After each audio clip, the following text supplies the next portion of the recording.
Coming up, I'm going to get into all the economic developments, and they're big as the Depression intensifies by design. We're going to look at the Republicans getting ready to sell out the American people, working with the Democrats to allow most of Obama's tax increases that'll completely shut down what's left of the economy to go through.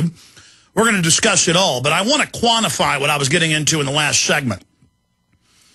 It is a fact that in 1958, Saddam Hussein was hired by the U.S. government, trained for 4 years in Egypt, used as an assassin against the Ba'ath Party. Then they made a deal with the Ba'ath Party to make him the head of security in 69. Then he staged a coup in 79. Then $35 billion was given to him by our own government to launch a war against Iran. Then they told him, go ahead and invade Kuwait in 1990. That was all a big setup. And women weren't wearing burqas in Iraq a few years ago. Now they are. Our government's job is to put Islamic regimes in so they can then go in and have a war with them afterwards. They don't want secular governments. Go back to 1953, Mohammad Mossadegh, Time Magazine Man of the Year, pro-U.S., anti-Soviet. They went in, hired a bunch of Muslim extremists to overthrow him, declassified. Then they double-crossed those guys and put the Shah in. This is how they operate. And remember, the intelligence agencies and those running our Pentagon on record do not represent this country. They've had the head of the Naval War College a few years ago come out and say they represent Wall Street and the mega banks. Who's stolen tens of trillions of dollars? Who's destroying our dollar? Who's taken our jobs overseas? Who controls our Congress? Who passed NAFTA and GATT? These are globalists. They want globalism. And now they openly announce an IMF plan for a world currency called the Bancor. That's a digital currency. We'll still have our regional currencies, but it'll be based and controlled on these systems that they're developing. And what will back it up? What will finance it? Your tax money. Hundreds and hundreds of new carbon taxes. And what's the EPA doing? What's Sebelius doing? She doesn't care if Congress has said no. She doesn't care if national polls show 80+% of people are against carbon taxes. She's going ahead with it via the EPA, outside of law. And China and India and 160+ other third world countries don't have to make one cut in carbon. But you do. What's that going to do to your jobs? What's massive tax increases on people making $125,000 a year and above going to do? It's going to put more nails in the coffin of our economy. And what does the UN say? They want a post-industrial society. They want to bankrupt our society to make us dependent on government. But continuing, if you go to understand how these globalists, these big banks, I don't mean your corner bank, your local bank, they're a good part of our economy. And the Texas Banking Association, 4 months ago, put a big article out by their president saying mega offshore banks, the ones that created the derivatives crisis, the ones that got rid of Glass-Steagall, have written this banking reform bill to be able to shut down credit unions and healthy regional banks. They control the federal regulators. They're going to take us over and feed us into their system. And that's exactly what's in the legislation that's now passed a month ago. Bipartisan support for that, giving the private Federal Reserve even more power over our economy. But let's go back 100 years ago to the few years right before World War I. On record, the big mega banks of Europe and the United States funded both sides, the Austrian-Hungarian Empire and the British government, to get that war started. Both countries lose people and money and go deeply into debt to these bankers. So today, what do they fund? They fund the Mujahideen to fight the Russians. Then they get out of control. They use them as a pretext to invade those countries and take our liberties here at home. They create Saddam Hussein and then use him as a pretext to go in and invade. Now, again, they don't completely control them. They finance them. They psychologically assess them. They know what they're going to do, and then they put them into power. And then they have a war against them. And at the end of the day, we lose our liberties. And so this weekend, on Friday and Saturday and Sunday, I see the flags all over Austin, Texas, where I live, at half-mast. And I think they should be at half-mast for the 3,000 poor people that died on 9/11. But on September 12th, the EPA came out and said there's asbestos and deadly dust everywhere. Don't go in Lower Manhattan.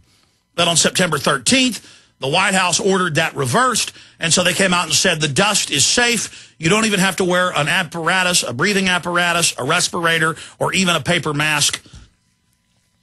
Everything is fine. Everything is okay, because if they were to wear masks, they couldn't open Wall Street again. So they cold-bloodedly told the workers, you don't need masks. Everything is fine. Now, shouldn't we have the flags at half-mast for the 1,000-plus people that have died of lung cancer from the deadly dust? No. Congress still hasn't given them the funding, and instead we see New York Post articles out calling them ambulance chasers, people trying to get medical care, the police, the firefighters, and others. And it's going to be the same thing a few years down the road with the core exit and other dispersants by the tens of millions of gallons used in the Gulf. The average life expectancy of a worker in the Exxon Valdez back in the 80s is 51. You lose 24 years of your average life expectancy. You lose almost a quarter century of your lifespan when you work with this stuff. And what has Obama said? And what has the EPA said repeatedly? You've seen it on the news. Don't worry, there's no health problems, and core exit's not hurting anybody, and you don't need to wear masks. Because if they have them wear masks, they'll have to admit it's toxic, and later they might have to actually give them medical care. Or they might not get people who are willing to work out there if they know it's dangerous. Are you seeing the parallel here? They didn't care 9 years ago about those police, firefighters, military people, and doctors and nurses and valiant heroes. And they told them it was just fine for them to breathe. And it's the same thing 9 years later with the Gulf oil spill. Hey, but you go back to the 1990s, the Army admitted that depleted uranium was so deadly that if you breathed any of it, it would kill you. It's radioactive and very poisonous. Now, doesn't matter if the Army admits it's deadly. They tell the troops there's no health problems, and they use it all over the United States in proving grounds, in firing ranges. See, there's been a shift in government from just being corrupt to being downright dastardly. DU's not bad for the troops. Core exit's not bad for people in the Gulf. Asbestos and pulverized glass and concrete and mercury from the computers and the thermostats and all the rest of it, it's not a problem. The bottom line is, ladies and gentlemen, you can't trust the crooks that run government. And it doesn't matter if it's Barack Obama or George W. Bush. It doesn't matter who it is. It doesn't matter if it's somebody from Kennebunkport, Maine, with a fake Texas accent, or some slick Harvard lawyer like Barry Soetoro, a.k.a. Barack Obama. They're just front men reading off teleprompters. And they represent a bunch of offshore global corporations that are completely and totally cutthroat and are only looking at short-term profits, and your life means nothing. If they'll march firefighters and police into deadly dust, or if they'll march minimum wage workers out into core exit, or they'll march our young privates from Iowa and Detroit and everywhere else into DU, of course they'll steal tens of trillions. Of course they'll take your pension funds. Of course they'll bankrupt this country. Why not? They see you as trash. They see you as garbage. And if you think the Republican Party's going to save you, I got a bridge I want to sell you on the surface of the moon. Now, we're going to come back and walk through all of this, then fire the number out to take your calls. Stay with us.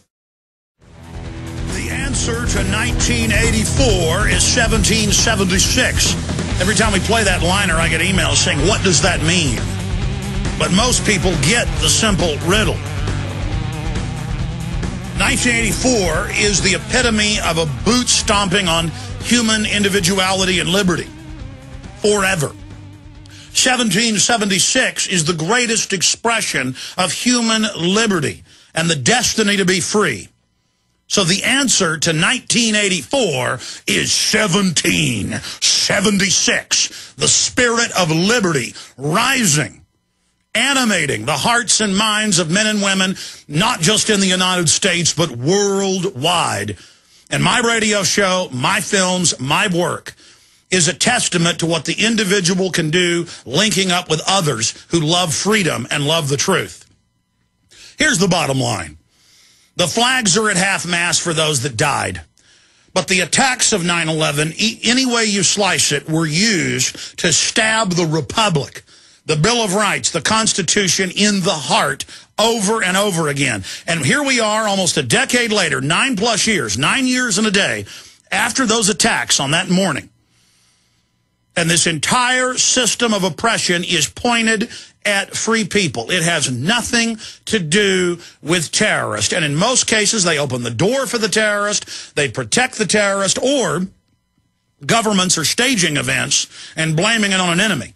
I was called a conspiracy theorist a decade ago by major newspapers repeatedly for having guests on who were on board the destroyers in 1964 in the Gulf of Tonkin off the coast of northern Vietnam. But 4 years ago, the CIA declassified what we already knew. The entire event was staged. Our ships were not attacked. And that lie, that Reichstag event, that staged terror attack, led to the deaths of 58,000 Americans, over 250,000 maimed Americans, arms, legs, faces blown off, and over 1 million dead Vietnamese conservatively on each side. Now, once you understand that, and once we have the MIAC and Homeland Security reports that were leaked to us by law enforcement, it's almost all aimed at you. And what did the former heads of the 9/11 Commission call for? They were previously the head of the CFR Commission, who proposed Homeland Security in 1993. Oh, yeah, they write all the major laws, immigration reform, all of it. That's the real government. They propose a domestic agency for domestic extremists. That's what Homeland Security is. They're now just announcing what it is. And so we need our flags at half-mast every 4th of July to understand our country's in crisis. Under the flag code, we should fly the flag upside down. Idiots think it's disrespectful. No. When your country is in a crisis, when the heart of your nation is burning down to the ground, you fly your flag upside down. When your ship's taking on water and sinking, you fly it upside down, calling for aid. When your country's imploding, you fly the flag upside down. But when patriots do that to try to point it out, their neighbors call the police on them because they're so ignorant. Or when I wear a Gadsden flag, don't tread on me shirt, people get mad at me in grocery stores because MSNBC has told them it's a symbol of racism when it has nothing to do with that. You don't like government health care? You're a racist. You don't like big government? You're a racist. You don't like losing your rights? You're a racist. They use these tools to demonize patriots and people that love this country. And so 9 years later, here we are with the ashes of our once free republic all around us. How do we have the republic rise like a phoenix out of the ashes? Well, 3+ years ago, the Ron Paul Liberty Movement founded the Tea Parties. In the last year and a half, the Republican Party, led by Dick Armey and others, have come in and taken it over. And they'll give you all the rhetoric. They'll say the right things. And on the surface, they're better than Democrats. But I'd rather have a slimy, socialist, communist piece of garbage in there, like all these czars calling for an end to the First Amendment and calling for communism, because at least I can get people to wake up when they're faced with a naked enemy. What did Cicero say over 2,000 years ago in Rome? He said that an enemy that comes to your fortress with their banner unfurled openly, flying their colors in the open, saying they want to take over your country, is nothing compared to an enemy within who knows your language, who wears your uniform, that poses that they're with you. That is treason from within. And I'm going to tell you again, ladies and gentlemen, our republic is in free fall. If they don't care about the 9/11 responders and the deadly dust, if they don't care about the Gulf workers and the core exit and other dispersants, if they don't care about the troops and depleted uranium when the Army's own manuals admit it's deadly, if they cover up their illnesses when it happens, when they do all of this, what does that tell you about the mindset of the people on top? Oh, your average cop's great. Your average person in the military is wonderful. Has joined because they want to give to their nation, because they're warriors. They want to protect. They want to defend. The average government bureaucrat's not bad. The average person working at a Fortune 100 corporation's not bad. But the people captaining this ship of state globally are the enemies of sovereignty. We are being financially conquered by Goldman Sachs and J.P. Morgan and others. They are openly funding all of the major land-grabbing environmental groups that are out there.